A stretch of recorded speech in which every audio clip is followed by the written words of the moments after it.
¿Pero tú no recuerdas nada? Quizás porque era un bebé. La pregunta que pocos se atreven a hacer es, ¿ese bautismo cuenta ante los ojos de Dios? La Biblia es clara. Jesús enseñó que si alguien quería ser su discípulo, tenía que bautizarse. Pero no cualquier persona y no en cualquier momento. La Biblia no enseña que se deba bautizar a los bebés. ¿Por qué? Porque el bautismo implica oír, creer y glorificar a Dios, cosas que los niños pequeños no pueden hacer. Entonces, ¿quién sí debe bautizarse? Alguien que haya dado estos pasos. Primero, adquirir conocimiento exacto de Jehová Dios, lo que contribuye a desarrollar fe en Jehová y en su palabra. Segundo, arrepentirse y cambiar su modo de vivir. Y tercero, dedicarse a Dios, haciéndole una oración en la que le promete que lo adorará solo a Él. El bautismo no es el inicio del camino, es la firma de una promesa que ya hiciste en tu corazón. Al entrar en el agua, es como si la persona muriera porque abandona su manera de vivir anterior, y cuando sale del agua, comienza una nueva vida como cristiano dedicado a Dios. Hay un secreto sobre el arcángel Miguel que la mayoría de los cristianos desconocen, y cuando lo descubras, tu forma de leer la Biblia cambiará para siempre. ¿Quién es exactamente Miguel? En Daniel capítulo 10, verso 13, se le llama uno de los principales príncipes. Pero en Daniel 12:1, su título cambia completamente. Ya no es uno de, ahora es el gran príncipe. ¿Por qué ese cambio? ¿Qué está ocultando ese título? La palabra arcángel significa literalmente ángel jefe o ángel principal. Y aquí viene algo que pocos notan. En toda la Biblia, la palabra arcángel aparece siempre en singular, nunca en plural. Nunca hay varios arcángeles, solo uno. En Judas, verso 9, se le llama el arcángel Miguel, el único con ese título en todas las Escrituras. Entonces la pregunta obligada es, ¿quién merece ese rango supremo sobre todos los ángeles del universo? En 1 Tesalonicenses 4:16, la Biblia dice que el Señor Jesús descenderá con voz de arcángel.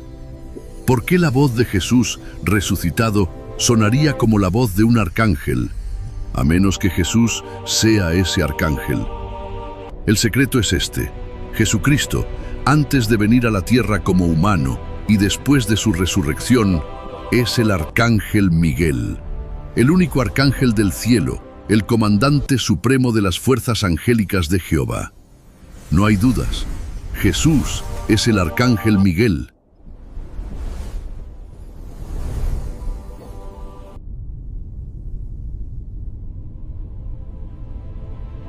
Millones de personas se bautizan cada año, pero ¿cuántas realmente entienden lo que están haciendo? La respuesta te va a sorprender. La palabra bautizar viene del griego baptisein, que significa sumergir, no rociar, no derramar agua sobre la cabeza, sumergir completamente bajo el agua. Y cada parte del bautismo tiene un significado profundo. Mira, cuando una persona se sumerge en el agua, es como si muriera. Sí, escuchaste bien, simbólicamente muere, deja atrás su vida anterior. Y cuando sale del agua, nace a una nueva vida dedicada por completo a Jehová. Así lo confirma Romanos 6, versículo 4, que dice, somos sepultados con Cristo mediante el bautismo. El bautismo no es solo un ritual. Antes de bautizarse, la persona ya le hizo una promesa solemne a Jehová en oración privada, dedicarle su vida para siempre. El bautismo es la declaración pública de esa promesa. Jesús mismo lo mandó en Mateo 28, versículos 19 y 20, cuando dijo, vayan y hagan discípulos, bautizándolos. Así que el bautismo no es opcional. Primera de Pedro 3:21 dice que es necesario para la salvación. Pero no se trata solo de mojarse, se trata de amor. Amor tan profundo por Jehová que decides ponerle tu vida en las manos. Y esa es la decisión más importante que alguien puede tomar. ¿Conocías el verdadero significado del bautismo? Déjalo en los comentarios.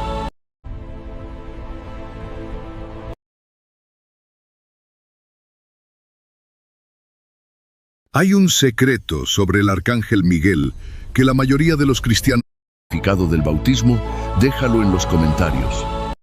Un carro de fuego, caballos en llamas y un hombre que sube al cielo entre una tormenta de viento. ¿Qué pasó realmente con el profeta Elías? La respuesta te va a sorprender. Segunda de Reyes 2:11 dice que Elías fue ascendiendo a los cielos en la tempestad de viento. Muchos leen esto y concluyen: Elías vive en el cielo con Jehová. Pero, ¿es eso lo que la Biblia enseña? El propio Jesús cerró el debate. En Juan 3:13 declaró: ningún hombre ha ascendido al cielo sino el que descendió del cielo. Ninguno. ¿Y sabes qué es aún más contundente? Años después de ese episodio del carro de fuego, Elías seguía vivo en la tierra. Le escribió una carta al rey Joram de Judá, prediciendo su enfermedad y muerte. Eso está en 2 Crónicas 21, 12 a 15. Entonces, ¿a qué cielos fue? A los cielos físicos, a la atmósfera. Jehová simplemente lo transportó a otro lugar para darle una nueva asignación profética. Fíjate en esto. Cuando Elías desapareció, su sucesor Eliseo no guardó ningún período de duelo. ¿Por qué? Porque Elías no había muerto. Elías fue un profeta extraordinario, pero era un ser humano. La Biblia es clara. La esperanza de Elías, igual que la nuestra, está en la resurrección prometida por Jehová. Un carro de fuego, caballos en llamas y un hombre que sube al cielo entre una tormenta de viento. ¿Jehová descansó porque estaba cansado? Si crees que sí, lo que vas a escuchar va a cambiar completamente lo que pensabas. Génesis 2:2 dice: para el día séptimo, Dios vio terminada su obra y procedió a descansar. Pero aquí viene lo que la mayoría no sabe. La palabra hebrea original es Shabbat, que no significa recuperarse del agotamiento, sino cesar, detenerse. ¿Y por qué lo confirma? Porque Isaías 40:28 dice claramente que Jehová no se fatiga ni se cansa. Entonces, ¿por qué paró? Porque su obra creativa terrenal estaba completa, perfecta, lista. Y en ese séptimo día, Jehová lo bendijo y lo hizo sagrado, apartándolo para un propósito especial: llevar a cabo su voluntad para la humanidad y la tierra. Pero hay algo más sorprendente. Ese día todavía no ha terminado. El propio Jesús lo confirmó en Juan 5:17 cuando dijo: mi Padre ha seguido trabajando hasta ahora. El séptimo día sigue en curso. Y Pablo añadió en Hebreos 4:3 que quienes ejercen fe pueden entrar en ese descanso de Dios, vivir en armonía con su propósito. El descanso de Dios no fue una pausa por cansancio. Fue una declaración de confianza en su propósito perfecto. Guerras, pandemias, crisis económica. Mucha gente dice que ya estamos en la gran tribulación, pero ¿qué dice realmente la Biblia? Jesús mismo describió ese periodo como una tribulación tan grande que no ha sucedido una desde el principio de la creación. Marcos 13:19. ¿Ya estamos viviendo eso? La respuesta es no. Y Jehová lo dejó muy claro en su palabra. La gran tribulación comenzará con algo específico: la destrucción de Babilonia la Grande, el imperio mundial de la religión falsa. Las propias naciones, representadas por las Naciones Unidas, la eliminarán, cumpliendo sin saberlo la voluntad de Dios. Después vendrá un ataque contra los verdaderos adoradores de Jehová Dios, liderado por lo que la Biblia llama Gog, de la tierra de Magog, y el clímax será Armagedón. Pero aquí viene la parte que muchos no esperan: una gran muchedumbre sobrevivirá. Gente de toda nación y lengua que habrá puesto su confianza en Jehová. Apocalipsis 7:9-14. Eso significa que la gran tribulación no es el fin de todo. Es el principio de algo mejor. Lo que vivimos hoy, guerras, crisis, caos moral, son las señales previas, el principio de dolores de angustia que Jesús mencionó en Mateo 24:8. Señales que confirman que ese momento se acerca. Cubierta de oro, y lleva escrito en la frente un nombre que Dios llama un misterio. ¿Quieres saber quién es? El libro de Apocalipsis describe a una gran ramera llamada Babilonia la Grande. Pero ojo, no es una mujer real. ¿Cómo lo sabemos? El propio Apocalipsis dice que fue escrito usando señales y símbolos. Apocalipsis 1:1. Esta mujer se sienta sobre muchas aguas que representan pueblos, naciones y lenguas de toda la tierra. Ninguna mujer de carne y hueso puede hacer eso. Entonces, ¿qué representa? Babilonia la Grande es el imperio mundial de la religión falsa.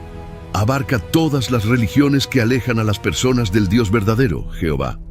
La antigua Babilonia era famosa por su idolatría, sus hechicerías y su desafío a Jehová. Y de allí surgieron doctrinas falsas que hoy siguen enseñando muchas religiones. La Trinidad, la inmortalidad del alma, el espiritismo. Babilonia la Grande ha hecho beber a todas las naciones el vino de su fornicación. Pero su tiempo tiene un límite. Jehová ha dictado sentencia contra ella. Una bestia política la destruirá por completo. La Biblia advierte urgente: salgan de ella, pueblo mío, no para condenar a nadie, sino para protegerte. ¿Por qué un Dios todopoderoso permite tanto sufrimiento? Esta pregunta atormenta a millones, pero la respuesta te sorprenderá. Muchos culpan a Dios, pero la Biblia revela algo impactante.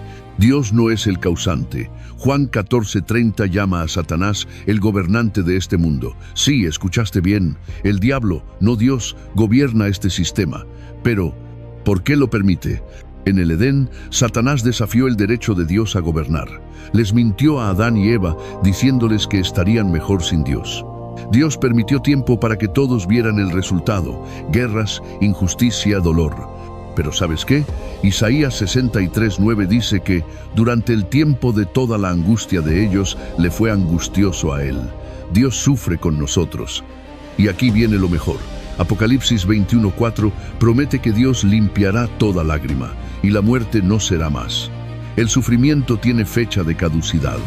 Jehová promete un mundo donde la gente vivirá en paz y tranquilidad, sin angustias y sin sufrimientos. Déjanos saber en los comentarios si te gustaría vivir bajo ese reino de Dios. ¿Tiene derecho un ser humano a decidir cuándo termina su vida o la de alguien que ama? Esta es una de las preguntas más difíciles de nuestra época, y la Biblia tiene una respuesta. La eutanasia significa literalmente buena muerte. Suena compasivo, pero ¿lo es realmente? La Biblia no usa esa palabra, pero sí establece principios claros. Jehová es el Creador, y el Salmo 36:9 lo llama la fuente de la vida. Por eso la vida humana es sagrada para Él. El sexto mandamiento es contundente: no debes asesinar. Éxodo 20:13 y Primera de Juan 3:15 aclara que quitarle la vida a alguien equivale a asesinato, independientemente del motivo. Hay un caso en la Biblia que muchos citan. El rey Saúl, gravemente herido, pidió que lo liquidaran para no sufrir más. Su escudero se negó. ¿Por qué? Porque sabía que la vida pertenece a Jehová. Pero hay algo que cambia todo. Apocalipsis 21:4 promete que en el nuevo mundo de Jehová la muerte no será más, ni existirá el lamento, ni el clamor, ni el dolor. Y Juan 5:28-29 nos dice que los muertos resucitarán. Esa es la verdadera solución al sufrimiento. No acortar la vida, sino confiar en la promesa de vida eterna que solo Jehová puede dar. Leer el horóscopo, ver películas de brujería o jugar con una tabla Ouija puede ser peligroso. La respuesta te va a sorprender. El ocultismo incluye la adivinación, el espiritismo, la brujería y cualquier intento de comunicarse con los muertos. Parece inofensivo, pero la Biblia revela quién está realmente detrás: los demonios. En Deuteronomio 18:10-12, Jehová es directo. Nadie debe practicar magia, consultar médiums ni preguntar a los muertos. ¿Por qué? Porque todo el que hace esas cosas es detestable a Jehová. Y en Eclesiastés 9:5 dice que los muertos no tienen conciencia de nada. Entonces, cuando alguien cree hablar con un difunto, en realidad está siendo engañado por espíritus malvados. ¿Cómo protegerte? 3 pasos. 1. Deshazte de todo objeto vinculado al ocultismo. Los primeros cristianos quemaron sus libros de magia. Hechos 19:19. 2. Evita películas, series y juegos que glorifiquen la brujería o lo paranormal. Primera de Corintios 10:21. 3. Lee la Biblia. Ella es la espada que derrota las mentiras de Satanás. Efesios 6:17. Si evitas el ocultismo, te pones del lado de Jehová, y eso lo hace muy feliz. Hay más de 2.000 millones de personas viviendo en zonas de conflicto ahora mismo. Los líderes prometen paz y la guerra sigue. Razón número 1. Los humanos simplemente no estamos diseñados para gobernarnos solos. Jeremías 10:23. Lo dijo hace 2600 años. No pertenece al hombre que está andando siquiera a dirigir su paso. No es un insulto. Es una realidad que la historia confirma una y otra vez. Razón número 2. Vivimos en los últimos días. Y la Biblia describió exactamente cómo sería la gente en esta época: feroces, amantes de sí mismos, traicioneros, hinchados de orgullo. ¿Te suena conocido? Razón número 3, y esta es la que más sorprende. Hay un gobernante invisible detrás del caos. Juan 12:31 llama al diablo el gobernante de este mundo. Apocalipsis 12:12 advierte que fue confinado a la vecindad de la tierra y actúa con gran cólera. Mientras él opere, jamás viviremos en paz. Pero espera, si los humanos no pueden, ¿significa eso que no habrá paz jamás? No. Jehová mismo prometió: quiero que tengan paz, no calamidad. Quiero darles un futuro y una esperanza. Y Daniel 2:44 revela que el reino de Dios triturará todos los gobiernos humanos y subsistirá para siempre. ¿Sabías que Jesús tiene un título que combina poder real con una profecía de 4000 años? Hoy descubrirás por qué se le llama el León de Judá. Todo comenzó con Jacob en su lecho de muerte. En Génesis 49:9 profetizó sobre su hijo Judá. Cachorro de león es Judá. Pero aquí viene lo impactante. Prometió que el cetro no se apartará de Judá hasta que viniera el gobernante legítimo. ¿Quién sería ese rey prometido? Siglos después, de la tribu de Judá nació el rey David, estableciendo el linaje real. Pero la profecía señalaba a alguien mayor. En Apocalipsis 5:5, cuando nadie podía abrir el rollo sellado, Juan escucha: el león de la tribu de Judá ha vencido. ¿Quién era? Jesús mismo. El león representa poder, autoridad y realeza. Jesús no solo descendía de Judá por María y José, sino que cumplió perfectamente aquella antigua profecía. Venció al pecado y a la muerte, demostrando ser el Rey Supremo que Jacob predijo. Jesús es el león conquistador y el cordero sacrificado. La profecía de 4000 años encontró su cumplimiento perfecto. Comparte este video para que otros conozcan este título poderoso de nuestro Salvador. ¿Y si te dijera que los seres queridos que perdiste no se fueron para siempre? La Biblia tiene una respuesta que va a cambiar todo lo que creías saber sobre la muerte. La resurrección no es un mito ni una metáfora, es una enseñanza central de la Biblia. Jehová le ha dado a Jesús el poder de despertar a los muertos, tal como él mismo dijo: viene la hora en que todos los que están en las tumbas conmemorativas oirán su voz y saldrán. Juan 5:28, 29. ¿Recuerdas a Lázaro? Llevaba 4 días muerto, sin pulso, sin vida, y Jesús lo llamó de regreso. Ni siquiera sus enemigos pudieron negarlo. Pero aquí viene algo que muchos no saben. La resurrección no es solo para los buenos. El apóstol Pablo lo dejó claro: va a haber resurrección así de justos como de injustos. Hechos 24:15. Y cuando alguien resucite, Jehová le devolverá su misma identidad, su personalidad, sus recuerdos. ¿Por qué puede hacer eso? Porque si Dios conoce el nombre de cada estrella en el universo, ¿cuánto más recuerda a cada persona que amó? La muerte no es el fin. Es un sueño del que Jehová despertará a millones en un paraíso terrenal. Como dijo alguien con razón, las tumbas nos recuerdan la brevedad de la vida y la resurrección nos garantiza la brevedad de la muerte. ¿Y si todo lo que te enseñaron sobre los muertos es mentira? Millones creen que sus seres queridos los observan desde el cielo, que sufren, que sienten. Pero la Biblia dice algo radicalmente distinto, y la mayoría nunca lo ha leído. Eclesiastés 9:5 declara con claridad: los vivos están conscientes de que morirán, pero en cuanto a los muertos, ellos no están conscientes de nada en absoluto. El mismo Jesucristo, al hablar de su amigo Lázaro que había muerto, lo comparó con alguien dormido profundamente. 4 días muerto, Y al resucitar, Lázaro no contó absolutamente nada. ¿Por qué? Porque no había experimentado nada. Salmo 146, 4 confirma: en ese día perecen sus pensamientos. La muerte no es una puerta a otra vida consciente, es una ausencia total de existencia. ¿Y eso es todo? No. Jehová no olvida a los muertos. Él los recuerda perfectamente y ha prometido algo extraordinario: una resurrección. Juan 5:28 dice que todos los que están en las tumbas oirán la voz de Jesús y saldrán. Para ellos será como despertar de un sueño. La verdad sobre los muertos no asusta, libera. ¿Y si te digo que Dios nunca diseñó al ser humano para morir? Entonces, ¿qué falló? Cuando Jehová creó a Adán y Eva, los hizo perfectos y les dio una sola advertencia: el día que comas de ese árbol, positivamente morirás. Génesis 2:17. Esa advertencia lo confirma todo. Si la muerte ya era inevitable, Dios no necesitaba decir nada. Pero llegó Satanás. Hablando por una serpiente, le dijo a Eva lo opuesto: de ningún modo morirán. Génesis 3:4. Eva creyó la mentira. Comió. Adán también. Y en ese momento, algo que ninguno de nosotros pidió quedó sellado para toda la humanidad. Pablo lo explica en Romanos 5:12. Por medio de un solo hombre, el pecado entró en el mundo, y la muerte mediante el pecado. El pecado es como una enfermedad hereditaria. Nadie escapa. Pero Jehová no aceptó ese final. Prometió destruir la muerte para siempre. Isaías 25:8. Y envió a Jesucristo como rescate para recuperar lo que Adán perdió. Juan 3:16.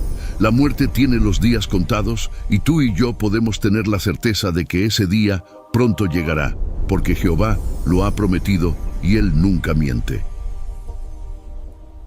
Isaías 61:1 dice: me ha enviado a proclamar libertad a los cautivos y apertura de la cárcel a los presos. Jehová no envió a Jesús con un mensaje vago, lo envió con una misión específica y poderosa: liberar cautivos. Y eso te incluye a ti. Piensa por un momento en esa cadena que sientes hoy. Puede ser el miedo que paraliza tus pasos, la ansiedad que no te deja dormir, un vicio que sientes que ya no puedes soltar, o el dolor de algo que pasó y que todavía duele.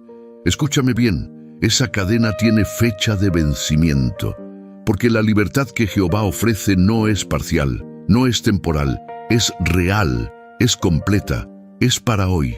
No tienes que esperar más, no tienes que seguir cargando eso solo.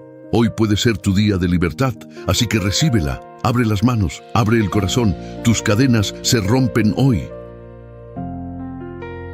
La iglesia lleva siglos ocultando algo que la Biblia dice con total claridad. ¿Sabías que Jesús tuvo hermanos carnales? No primos, no hermanastros, hermanos de verdad. Mateo 13:55 y 56 registra que los vecinos de Nazaret los conocían por nombre: Santiago, José, Simón y Judas, y aún preguntaban: ¿y sus hermanas no están aquí con nosotros? Todos hijos de José y María.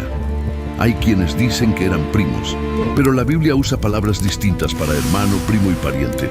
Aquí usó adelphos, la palabra griega que significa únicamente hermano o medio hermano. No hay error de traducción.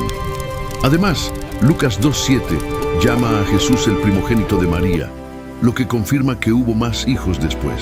Y Mateo 1:25 dice que José no tuvo relación con ella hasta que nació Jesús. La palabra no deja lugar a dudas.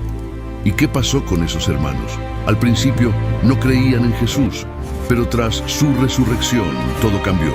Santiago y Judas se convirtieron en pilares de la congregación cristiana y escribieron cartas que hoy forman parte de la Biblia. Jehová preservó estos detalles para que conozcamos la verdad completa. Dios está en el árbol, en la piedra, en el aire que respiras. ¿De verdad dice eso la Biblia? No. Muchos creen que Jehová es omnipresente, que está en todo lugar y en todas partes al mismo tiempo. Pero la Biblia dice algo diferente. El rey Salomón oró así: dígnate oír tú mismo desde los cielos, el lugar establecido de tu morada. Primera de Reyes 8:30. Jehová tiene una morada, un lugar específico, los cielos espirituales, un ámbito completamente distinto del universo físico. Juan 4:24. Incluso Jesús enseñó a orar: Padre nuestro que estás en los cielos, no en todas partes, en los cielos. Mateo 6:9. Entonces, ¿cómo puede saberlo todo si no está en todo lugar? Piénsalo así. Los científicos estudian Marte sin estar allí. Envían sondas, reciben datos. Jehová hace algo similar, pero infinitamente más poderoso. Usa su Espíritu Santo, su fuerza activa, que puede alcanzar cualquier rincón del universo. No hay creación que no esté manifiesta a la vista de Él. Hebreos 4:13. Jehová no está en las piedras ni en los árboles. Él es una persona espiritual real, con una morada real, que ve todo y que te ve a ti. Eso no lo hace lejano, lo hace grandioso. Si Jesús era Dios, ¿por qué le rogaba a alguien que lo ayudara? La noche antes de morir, en el jardín de Getsemaní, Jesús cayó de rodillas y oró. No habló consigo mismo, no.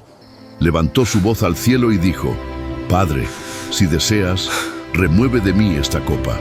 Sin embargo, que no se efectúe mi voluntad, sino la tuya. Lucas 22:42.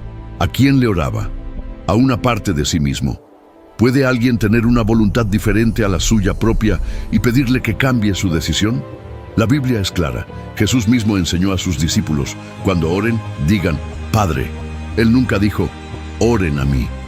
Frente a la tumba de Lázaro, alzó los ojos al cielo y dijo: Padre, te doy gracias porque me has oído. Juan 11:41. Sus últimas palabras en el madero fueron: Padre, en tus manos encomiendo mi espíritu. Vez tras vez, Jesús oraba a su Padre, Jehová, el Señor del cielo y de la tierra. ¿Puede alguien orarse a sí mismo? ¿Puede una persona pedirle ayuda a otra que en realidad es él mismo? Jesús lo dijo sin rodeos. El Hijo no puede hacer nada por su cuenta, sino lo que ve hacer al Padre. Noticias de guerra. Personas preocupadas por el futuro de la humanidad. Dos naciones envueltas en un conflicto que amenaza con arrastrar a todo el Medio Oriente. ¿Y si la Biblia ya lo había escrito? Hace miles de años, Irán, Israel, el mundo conteniendo la respiración. Millones se preguntan lo mismo. ¿Es esto el inicio del Armagedón? ¿Estamos en los últimos días?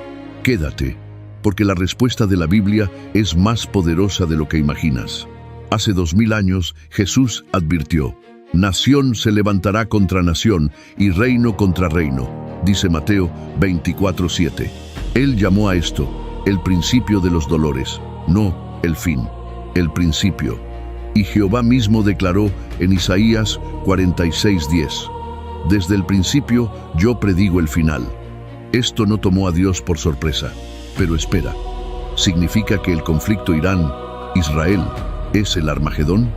La respuesta es no. El Armagedón no es una guerra entre gobiernos humanos que empiece en Medio Oriente. Es la guerra de Jehová Dios contra todos los sistemas injustos del mundo. Apocalipsis 16:16 lo dice: lo que vemos hoy es la señal, no la batalla final. Segunda de Timoteo 3. Uno dice que los últimos días serían críticos y difíciles de soportar. ¿Ves guerras, angustia, miedo? Eso confirma que el tiempo se acorta. Pero hay una promesa que no falla: no se angustien por nada.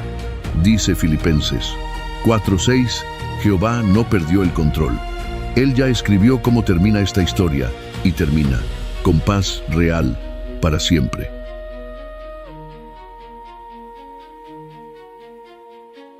Esforzaos y cobrad ánimo. No temáis, Jehová tu Dios es el que va contigo. Deuteronomio 31:6. Moisés estaba por morir y dejaba a Israel solo frente a enemigos enormes, pero les dejó una verdad: sean valientes, Dios va con ustedes. La valentía bíblica no es ausencia de temor, es decisión de avanzar confiando en que Dios nunca te abandona, ni siquiera en el peor momento de tu vida.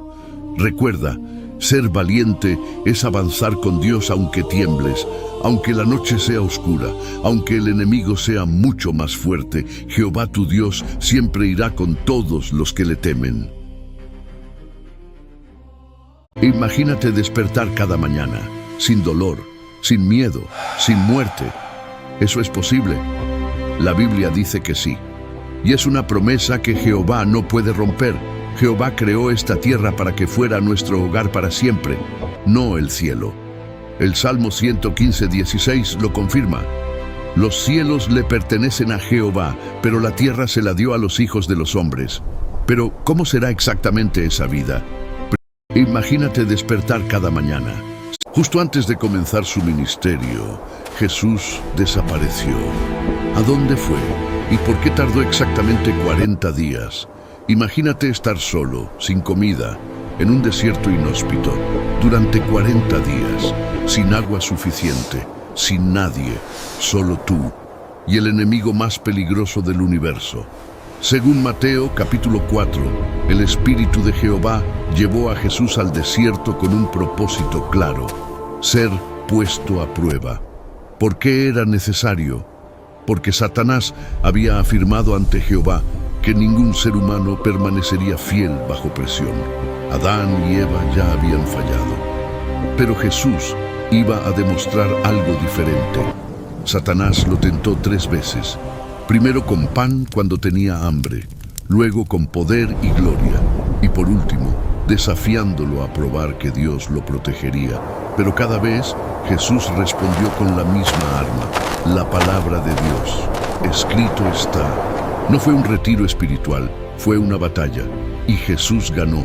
¿Cómo? No con poderes sobrenaturales, sino conociendo y amando la palabra de Jehová. Y tú estás usando esa arma.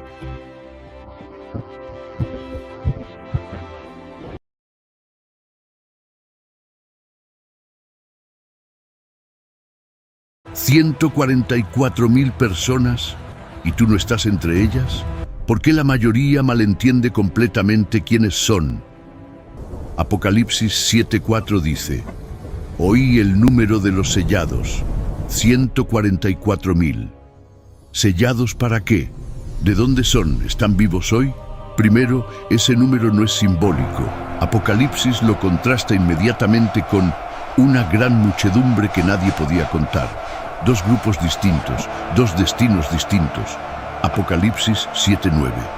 Segundo, no son judíos literales, son israelitas espirituales, cristianos ungidos por el Espíritu de Jehová, de toda nación, tribu y lengua. Romanos 2:29. Tercero, y esto es lo que cambia todo: su destino no es la tierra. Reinarán con Cristo en el cielo como reyes y sacerdotes durante 1000 años. Apocalipsis 5:10, 26. Y al resto de la humanidad, ¿qué les espera? La gran muchedumbre, sin número, sobrevivirá a la gran tribulación y heredará un paraíso eterno en la tierra. Los 144,000 gobiernan desde el cielo. La gran muchedumbre vive en paz en la tierra. 2 esperanzas, un solo Dios, Jehová. 144,000. ¿Sientes que algo en tu vida quedó incompleto? ¿Que empezaste algo, pero ya no tienes fuerzas para terminarlo? Hay situaciones que escapan a tu control, procesos que no puedes acelerar, heridas que no puedes sanar por ti mismo. Pero escucha esto con atención. Lo que tú no puedes completar, Jehová sí puede. El Salmo 138, versículo 8 dice con total seguridad: Jehová cumplirá su propósito en mí. No dice tal vez, no dice si te esfuerzas suficiente, dice cumplirá, tiempo futuro, promesa firme. Dios no empieza obras que abandona. Cada proceso que Él inició en tu vida tiene un destino. Cada prueba tiene un propósito. Cada espera tiene un final. Tú no tienes que entenderlo todo. Solo tienes que confiar en quien sí lo entiende todo. Hoy, en lugar de luchar contra lo que no puedes controlar, entrégaselo a Jehová, porque lo que Dios empezó en ti, Él mismo lo terminará. ¿Sabías que la Biblia describió el ascenso y la caída del Imperio Romano siglos antes de que existiera? Lo que estás a punto de descubrir va a cambiar la forma en que lees la historia. A Roma se la representó en la profecía bíblica mediante una bestia espantosa y terrible y extraordinariamente fuerte que tenía dientes de hierro. Las patas de hierro, duras, inflexibles, aplastantes, simbolizaban precisamente a Roma. Un poder que conquistó naciones enteras, sacrificó a miles y gobernó con puño de acero durante siglos. Pero hay algo que muchos no notan. Los pies de esta bestia eran fuertes. ¿Qué significa eso? Que Roma nunca desaparecería del todo y que su dominio sería sobre gran parte de la tierra. ¿Te suena familiar? Eso es exactamente lo que hizo el Imperio Romano, dominar en su tiempo a gran parte de la tierra habitada de una forma aplastante. Y no termina ahí. En Daniel, capítulo 7, Roma aparece como una bestia terrible con dientes de hierro, diferente a todas las anteriores, que devoraba y aplastaba sin piedad. Fue bajo Roma que Jesús nació, fue juzgado y murió. Fue Roma quien destruyó Jerusalén en el año 70 después de Cristo, tal como Jesús mismo lo predijo en Lucas 21, 20, 24. La Biblia no solo narró el pasado, lo predijo con precisión milimétrica. Y si estas profecías ya se cumplieron, ¿qué te dice eso sobre las que todavía están por cumplirse? Y si te dijera que Satanás no nació siendo malo, muchos creen que Dios creó al diablo, pero la Biblia dice algo completamente distinto, y cuando lo escuches, va a cambiar la forma en que entiendes el mal. Deuteronomio 32:4 dice que todas las obras de Jehová son perfectas. Él nunca crearía un ser malvado. Entonces, ¿de dónde salió Satanás? La respuesta está en Juan 8:44. Jesús dijo que el diablo no permaneció firme en la verdad. Fíjate bien, no permaneció. Eso significa que en algún momento sí estaba en la verdad. Jehová creó a un ángel perfecto, un hijo celestial bueno y justo. Pero ese ángel tenía algo que Dios le dio a todas sus criaturas inteligentes: libre albedrío.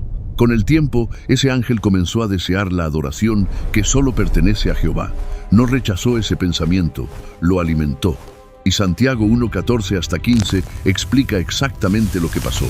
El deseo creció, dio a luz el pecado, y el pecado produjo la muerte. Fue así como ese ángel se convirtió en Satanás, que significa opositor, y en diablo, que significa calumniador.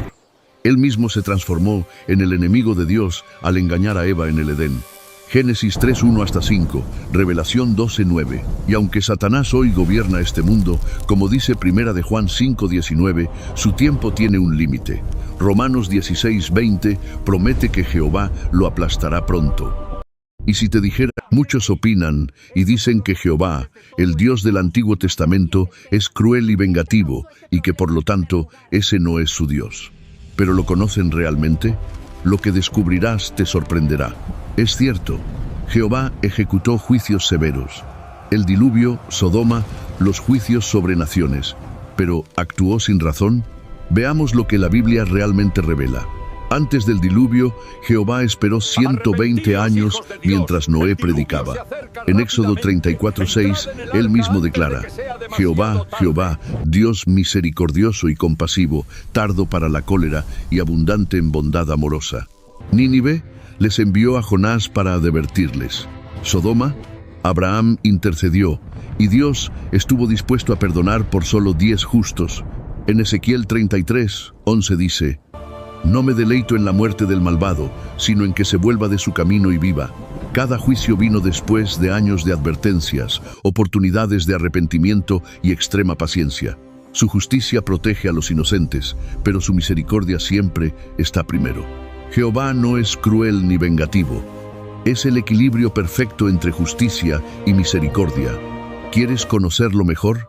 Escudriña y medita en su palabra, la Biblia, y llegarás a conocer realmente la clase de Dios que es Jehová. Y saltando, se puso en pie y anduvo, y entró con ellos en el templo, andando y saltando. Hechos 3:8. El hombre de la puerta hermosa llevaba toda su vida pidiendo limosnas.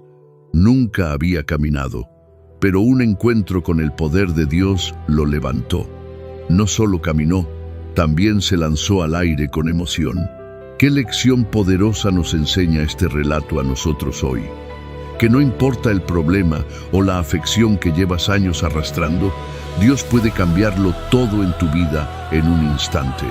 Así que cuando sientas que no puedes más con ese problema, esa carga pesada o con esa enfermedad, prepárate para saltar de la alegría como hizo este hombre, porque Dios puede levantarte de donde llevas años caído. Solo te pide a cambio que confíes plenamente en Él. ¿Sabías que la palabra purgatorio nunca aparece en la Biblia, ni una sola vez? Pero espera, porque esto se pone más interesante. Millones creen que las almas van a un lugar intermedio de purificación después de la muerte. ¿El problema? La misma Enciclopedia Católica Nueva admite algo impactante. Esta enseñanza se fundamenta en la tradición religiosa, no en las Sagradas Escrituras. Entonces, ¿qué dice realmente la Biblia? Mira este versículo clave. La sangre de Jesucristo nos limpia de todo pecado. Primera de Juan 1:7. ¿Captaste eso? Todo pecado. No dice algunos pecados o pecados parcialmente. Aquí viene el dato más revelador. Eclesiastés 9:5 declara que los difuntos no tienen conocimiento de nada. ¿Cómo podrían experimentar sufrimiento o purificación si no tienen conciencia? Esta creencia no viene de los apóstoles. Fue establecida oficialmente por el Papa Gregorio en el año 604, influenciado por filosofías griegas antiguas, no por enseñanzas bíblicas. Romanos 6:7 es claro: quien falleció queda completamente libre del pecado. No dice parcialmente libre ni temporalmente libre. La conclusión es inevitable. El sacrificio perfecto de Cristo fue suficiente. Busca en las Escrituras. La verdad te hará libre. ¿Sabías que la Biblia menciona la sangre más de 400 veces? Y lo que dice puede sorprenderte. Todo comenzó con Noé. Después del diluvio, Jehová le dijo algo crucial: carne con su alma, su sangre no deben comer. Génesis 9:4. ¿Por qué? Porque para Jehová la sangre representa la vida misma, y la vida le pertenece a Él. Siglos después, en la ley de Moisés, el mandato se repitió: el alma de toda clase de carne es su sangre. Levítico 17:14. ¿Y qué pasó cuando se formó la congregación cristiana? El mandato no desapareció. Los apóstoles lo confirmaron con estas palabras: que se abstengan de sangre. Hechos 15:28 y 29. Desde Génesis hasta el Nuevo Testamento, el mensaje es el mismo: considerar la sangre como sagrada. Obedecer a Jehová en este asunto no es solo no comer ni beber sangre, también incluye cómo usamos la sangre. ¿Por qué importa tanto? Porque respetar la sangre es respetar la vida que Dios nos dio, y eso demuestra que lo amamos de verdad. Por eso cumplamos en todo momento el mandato que Él nos da y vivamos según sus normas. ¿Sabías que 2 naciones africanas aparecen nombradas en las profecías bíblicas del fin de los tiempos, y que sus roles ya fueron escritos hace miles de años? En el libro de Daniel, capítulo 11, versículo 43, se describe a un poderoso rey del norte que extenderá su dominio sobre Egipto, y que los libios y los etíopes estarán a sus pasos, siguiéndolo como naciones subordinadas bajo su influencia. Pero hay más. En Ezequiel 38, versículo 5, esas mismas naciones identificadas en hebreo como Fut para Libia y Cus para Etiopía aparecen dentro de una gran coalición de pueblos que marchará contra la tierra del pueblo de Dios en el tiempo del fin. Los especialistas en lenguas bíblicas, como los compilados en el Diccionario Bíblico Vine y los análisis históricos de otras obras de consulta confiable, confirman que Cus corresponde a los territorios del actual Cuerno africano, Etiopía y Sudán, y que Fut señala directamente hacia la región norte africana de Libia. Estas no son coincidencias, son señales que Jehová dejó registradas para que nosotros, en este tiempo, pudiéramos reconocer el cumplimiento de su palabra. ¿Cuántas señales más necesitamos ver? El tiempo del fin no es una idea religiosa, es una realidad que las naciones mismas están confirmando sin saberlo. Déjame saber si quieres que profundicemos en más naciones mencionadas en la Biblia. ¿Sabías que el pueblo más temido por los antiguos israelitas simplemente desapareció? Muchos dicen que la actual Palestina es el antiguo pueblo filisteos, pero hoy descubrirás la verdad. Los filisteos controlaban 5 poderosas ciudades: Gaza, Ascalón, Asdod, Ecrón y Gat. Su tecnología del hierro los hacía casi invencibles, pero entonces llegó su peor pesadilla. En el año 732 antes de nuestra era, las tropas asirias de Tiglat-Pileser III arrasaron sus territorios, pero los filisteos se rebelaron. Grave error. El siguiente emperador asirio, Sennacherib, no tuvo piedad. Sus ejércitos convirtieron las ciudades filisteas en cenizas. El golpe definitivo vino en 604 antes de nuestra era. El imperio babilónico completó lo que los asirios comenzaron. Las ciudades fueron destruidas completamente. Y aquí viene lo sorprendente. Los filisteos no huyeron ni migraron, simplemente se disolvieron. Los sobrevivientes fueron absorbidos por la cultura cananea local. Su lengua desapareció. Sus costumbres se fusionaron con otros pueblos. Los romanos siglos después rebautizaron la región como Palestina en honor a estos enemigos extintos de Israel. Hoy solo queda ese nombre geográfico como fantasma de un imperio que dominó durante 600 años, pero que cometió el grave error de oponerse al Dios verdadero. Jesús era conocido por enseñar en sinagogas y templos. Entonces, ¿por qué un día decidió entrar a la casa del hombre más odiado de la ciudad? Jericó, una ciudad llena de gente, comercio y corrupción. Zaqueo era el jefe de los cobradores de impuestos. No solo cobraba para Roma, también se quedaba de más. La gente lo sabía, lo odiaba. Lo llamaban ladrón, era rico, pero estaba solo.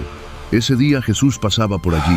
Zaqueo quería verlo, pero era tan pequeño de estatura que la multitud se lo impedía. Entonces hizo algo que ningún hombre rico haría.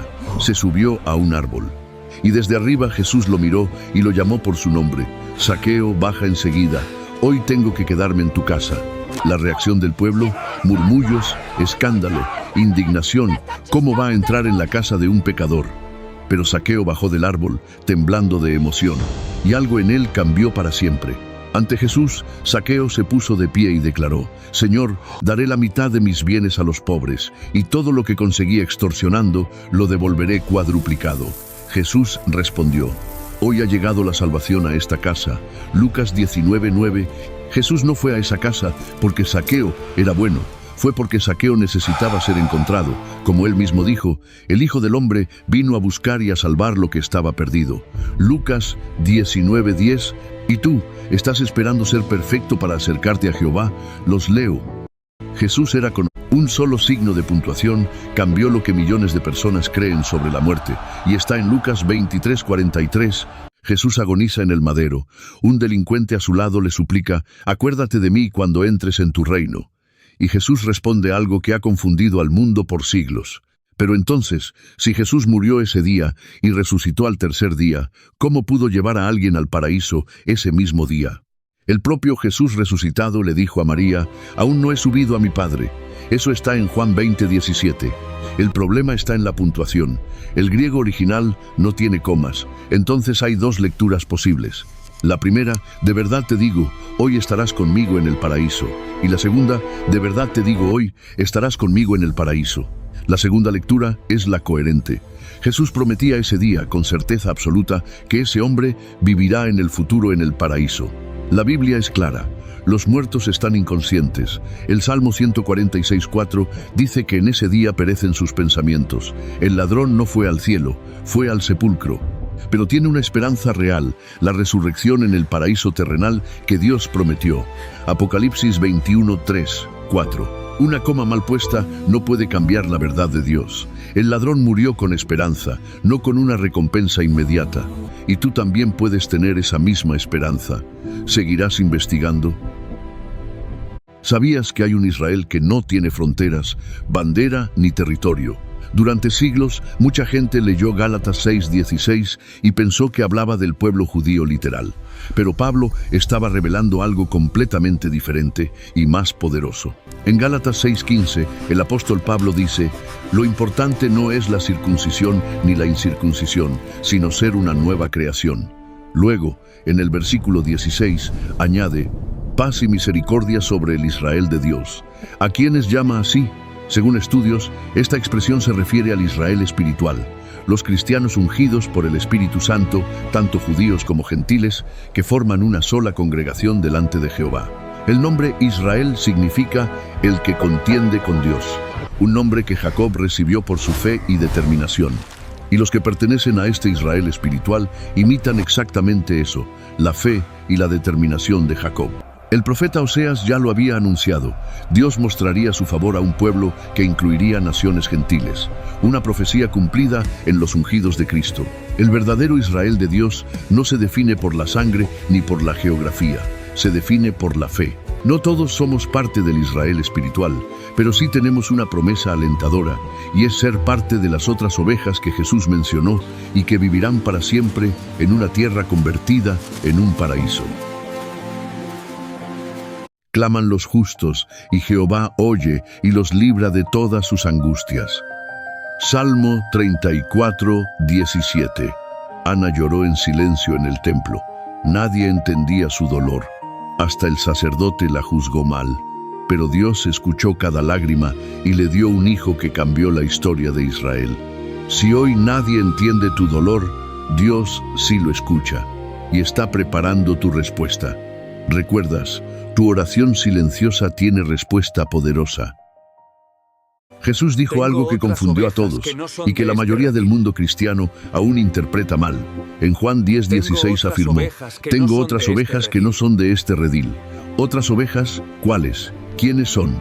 Esa pregunta tiene una respuesta que te va a sorprender. Primero entendamos el redil del que hablaba Jesús. Él lo llamó también el rebaño pequeño, Lucas 12:32. Son sus discípulos ungidos, 144,000 personas escogidas para gobernar con él en el cielo como reyes y sacerdotes. Apocalipsis 20:6, ese era su redil. Pero Jesús dijo que tenía otras ovejas fuera de ese grupo. ¿Y quiénes son esas otras ovejas? Son personas fieles que no van al cielo, sino que heredarán la tierra transformada en paraíso. Las mismas que Apocalipsis 7:9 describe como una gran muchedumbre de todas las naciones. No son ciudadanos del cielo, son futuros habitantes de una tierra perfecta bajo el reino de Dios. Jesús prometió que estas otras ovejas escucharían su voz y formarían un solo rebaño con un solo pastor. ¿Eres tú parte de ese rebaño? Porque Jehová tiene una promesa también para ti.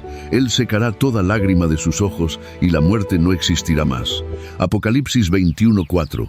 ¿Y tú a qué rebaño crees pertenecer? Los leo.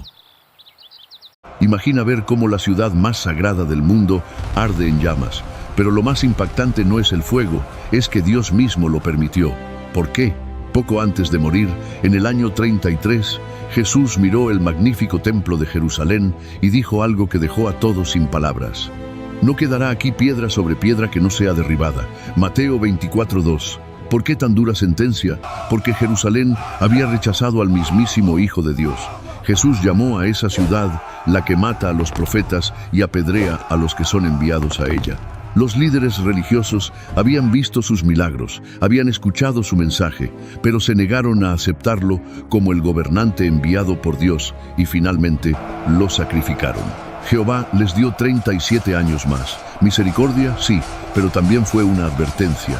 En el 66 de la era cristiana, un ejército romano rodeó Jerusalén, prácticamente seguro de conquistarla, pero de repente ordenó la retirada.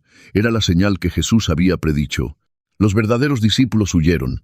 4 años después, en el 70 de la misma era, otro ejército romano, al mando del general Tito, volvió y destruyó la ciudad. Cientos de miles de personas quedaron atrapadas y murieron. Pero hay algo que hace pensar.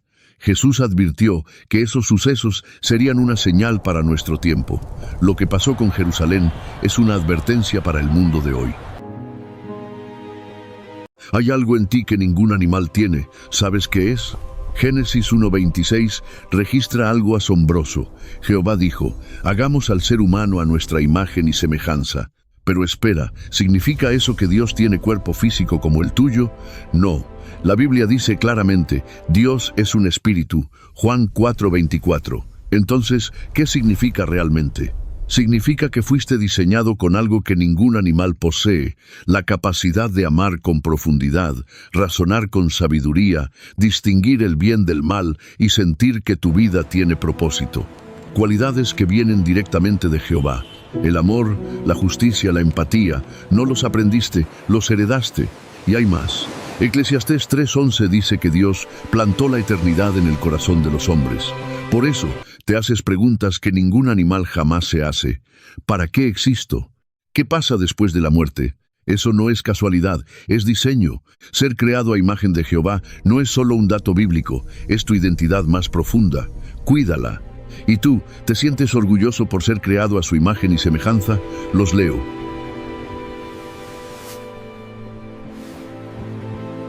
¿Sabías que los dones del Espíritu Santo que ves que realizan en televisión ya no existen? Y lo dice la propia Biblia. En el siglo I, Jehová derramó su Espíritu Santo sobre los discípulos en Pentecostés del año 33. Ese día ocurrió algo impresionante. Hablaron en idiomas que nunca habían aprendido. Pablo los enumera en 1 Corintios 12, versículos 4 al 11. Sabiduría sobrenatural, conocimiento milagroso, fe extraordinaria, sanaciones, milagros, profecía, hablar en lenguas, dones reales, poderosos, verificables. ¿Pero para qué existían? Para probar que la congregación cristiana tenía el respaldo de Jehová, según Hebreos 2:4. Pero el mismo Pablo advirtió algo que pocos quieren escuchar. Sea que haya dones de profetizar, serán eliminados. Sea que haya lenguas, cesarán. 1 Corintios 13:8. Esos dones milagrosos cesaron con la muerte de los apóstoles. Entonces Jehová ya no da nada hoy. Al contrario, hoy el Espíritu Santo produce algo que ningún milagro puede superar, el fruto del Espíritu. Según Gálatas 5, 22, 23, estos son amor, gozo, paz, paciencia, bondad, fe, apacibilidad, autodominio. Y según 1 Corintios 13, 13, el don más grande de todos es el amor. Los dones milagrosos cumplieron su propósito. Hoy Jehová sigue obrando a través de su Espíritu, de maneras que transforman vidas de verdad.